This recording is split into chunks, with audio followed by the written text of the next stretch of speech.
Right breaking news చూస్తున్నాం. Press మీట్లో ఉన్నట్టుండి మంచు మనోజ్కి కడుపు నొప్పి వచ్చింది. దీంతో రెండు చేతులను కడుపుపై పెట్టుకొని నొప్పితో మనోజ్ ఏడుస్తున్నాడు. మరోవైపు మనోజ్కు ధైర్యం చెబుతూ భార్య మౌనిక కన్నీళ్లు పెట్టుకుంది.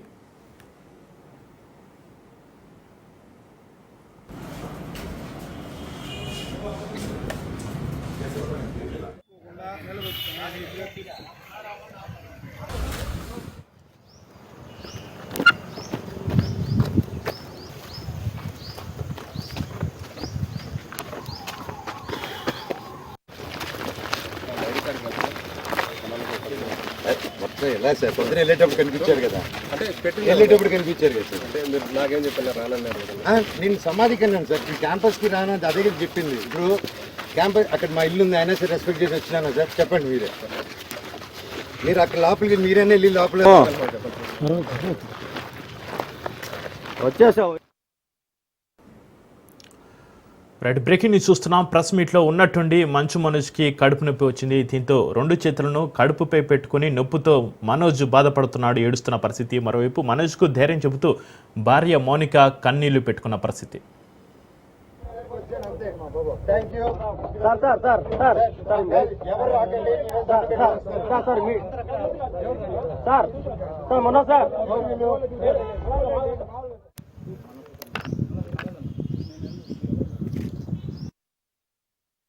ఏదైనా ప్రాబ్లం ఉంటే నన్ను కూర్చొని పెట్టుకోవాలి. నేను ఎక్కడికి పారిపోవట్లేదు. ఫస్ట్ రోజు హైదరాబాద్ గొడవ నుంచి ఈ రోజు వరకు నేను వస్తున్నాను, కానీ నేను పారిపోవట్లేదు. చీకట్లో కూర్చొని చెట్ల వెనకాల దాంకొని చక్కెర పోయడాలు, ఈ బ్యానర్లు ఇప్పించడాలు, వీళ్ళు ఏం తప్పు చేశారు? మా పళనిని పిలుచుకొని వెళ్ళి 11-12 పిలిచారండి. పండక్కి 2-3 రోజులు ముందు పిలిచి మనోజ్ వస్తున్నాడా, వస్తే కూడా ఉండకూడదు, ఏమీ చేయకూడదు, ఎవరు వెళ్ళకూడదు అని. దీంతో పాటు చాలా మందిని పిలిచి ఏరియా వైజ్ అంటే ఎంత టైం స్పెండ్ చేస్తారంటే 10 నిమిషాలు ఒక గంట సేపు పెద్ద మనిషిని ఒక నలుగురు కూర్చొని పెట్టి, అన్నదమ్ముని కూర్చొని మాట్లాడేసి అక్కడ క్యాంపస్లో జరిగే మిస్టేక్లు రెక్టిఫై చేసే చిన్న విషయం. హాస్టల్ మీద లోన్లు తీసుకుని దాన్ని డైవర్ట్ చేయడం, సొంత కంపెనీలు పెట్టుకుని డైవర్ట్ చేయడం, దాన్ని కవర్ చేసుకునే దానికి స్టూడెంట్స్ రుద్దడం, యూనిఫామ్ వేయడం. ప్రతి ఇయర్ పండగకి వస్తాను. నా కూతురిది ఫస్ట్ సంక్రాంతి అండి, ఫస్ట్ పండగ. అండ్ ఆ పండగ కూడా జరుపుకొని లేకుండా స్ట్రిక్ట్గా చేశాను. నేను లోకేష్ గారికి కానీ, చంద్రబాబు నాయుడు గారికి కానీ, ఎవరికి కానీ, నాని గారికి కానీ, నేను ఎవరిని కానీ నాకు హెల్ప్ చేయండి, నాకు సమస్య జరుగుతుందని ఆ శివుడి మీద ఆజ్ఞ, శివుడి మీద ఒట్టుగా నేను ఎవరిని అడగలేదు నేను. సో ఏదేదో అంటున్నారు ప్రెస్లో, వాళ్ళు ఏదో ప్రెస్ నోట్ వదిలారు. సో అదంతా కరెక్ట్ కాదు.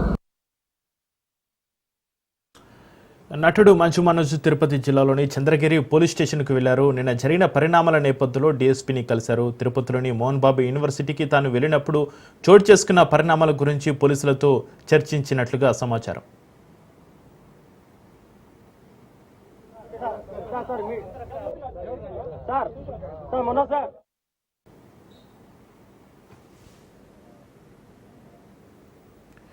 ఇక అంతర్గత కలహాలతో మోహన్ బాబు కుటుంబం కొన్ని రోజులుగా వార్తల్లో నిలుస్తుంది. సంక్రాంతి పండుగను పురస్కరించుకుని తన కుటుంబ పెద్దలకు నివాళులు అర్పించేందుకు నిన్న సాయంత్రం మోహన్ బాబు యూనివర్సిటీ వద్దకు మనోజ్ దంపతులు చేరుకున్నారు. ఈ సమయంలో ఒకంత ఉద్రిక్త పరిస్థితి చోటు చేసుకుంది. మనోజ్ లోపలికి వెళ్లేందుకు ప్రయత్నించగా పోలీసులు అడ్డుకున్నారు. అయితే తన తాత, నాయనమ్మ సమాధులను చూసేందుకు ఎవరి అనుమతి కావాలి అంటూ ఆయన పోలీసులను ప్రశ్నించారు. కోర్టు ఆర్డర్ నేపథ్యంలో యూనివర్సిటీలోకి వెళ్లేందుకు అనుమతి లేదని పోలీసులు స్పష్టం చేశారు. అనంతరం మనోజ్ దంపతులు బందోబస్తు మధ్య తన తాత, నాయనమ్మ సమాధుల వద్దకు వెళ్లి నివాళులర్పించారు. ఈ క్రమంలో మనోజ్, విష్ణు బౌన్సర్ల మధ్య తోపులాట జరిగింది. అక్కడే ఉన్న పోలీసులు పరిస్థితిని అదుపు చేయడంతో ఉద్రిక్త పరిస్థితి సద్దుమణిగింది.